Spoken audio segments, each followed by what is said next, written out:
Hi. Today I'd like to share with you a project I've been working on for a client. It's about making good presentations or how to make your virtual training engaging when participants are kind of unengaged. So, this is something exciting, or at least it's exciting for me, that I've done. What I did differently working on a workshop for a client that's going to be about a 2 hour workshop. And I think the results will be helpful to you as well because this subject comes up so often. I did a scientific assessment, the EQI 2.0, of the different participants, and then ran a group report so I could determine which of the three EQ skills they're highest in and which they're lowest in. This was a group that came to me to say, how can we engage our people virtually? Because when we give webinars for trainings, they're kind of checked out and we can tell that they're distracted. So the three skills that came up for this group I think are quite typical. So I believe they'll help you.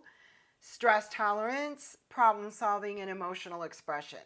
And I suspect this sounds kind of logical to you, why, if you're low in those three skills, why increasing those three skills would help you give a better presentation. So stress tolerance, first of all, lots of us get stage fright. I get anxious every time I have to speak, no matter how often I have spoken or even just doing a video. So it makes sense that, with the human brain being the way it is, with the amygdala and how quickly we can be triggered, especially if someone asks us a tough question or we can tell people aren't engaged, our stress might, emotionally, we might get a little worked up. And we have to be able to cope with that well because we have to be able to slow our pace. We have to be able to calm ourselves when our feathers get ruffled, without losing too much of our emotional expression. So, stress tolerance. Let's go to emotional expression next, which really is closely tied into self regard. I will be covering self regard in this workshop, even though the clients as a group had good enough self regard. We want to boost that so it's even better. Self regard, think of it just as confidence, it's another name for that. When you're doing something virtually, you can see me doing it right now on purpose, intentionally. I make my gestures bigger. I smile more, I use my hands more often, I make the gestures and the emotions big, and I'm doing that on purpose to engage you in mirror neurons. That's another story, but emotions are contagious. So getting you involved that way, the only reason I'm able to do that, I think, is because I've worked on my confidence. I've worked on my self-regard intentionally. A great trick I learned is to watch yourself in the mirror. So we're going to be doing an index card exercise, which by the way is in my book, at this workshop, where people will be reading affirmations out loud, looking at themselves in front of the mirror, dialing up their gestures really big. So that's emotional expression, balanced with self-regard.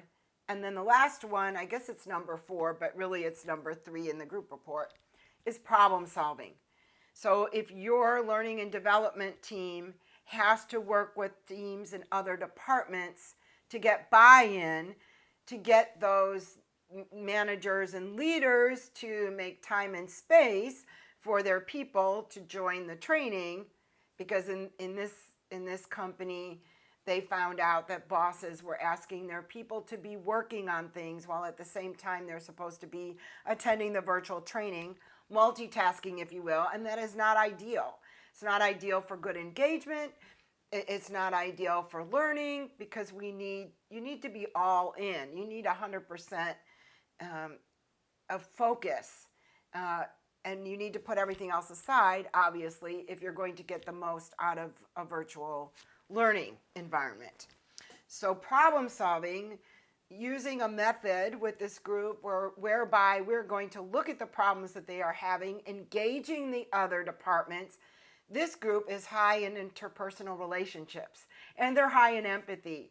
so they can use those skills, just like you can use those skills, to achieve buy-in, to build strong relationships with whomever you're going to be delivering the training to and those people's bosses, so that everybody is bought in as much as possible. So you can clear the day, participate in the training stress-free. And of course, a great thing to do is to assign pre-work. That's why often I intentionally assign pre-work in the form of doing the EQ survey that I created or the actual EQI online assessment. You could have people take a survey or read something. That way they start thinking about the topic. You can also make a welcome or introduction video that you send out a couple weeks in advance, in introducing yourself and getting people excited about the upcoming training and telling them, here's what's in it for you. Here's why you should attend. That's guaranteed. When people know what's in it for them, it's guaranteed to get more buy-in. So here's to happy virtual presentations and in-person presentations, because everything I just told you will also work to give a more engaging virtual presentation.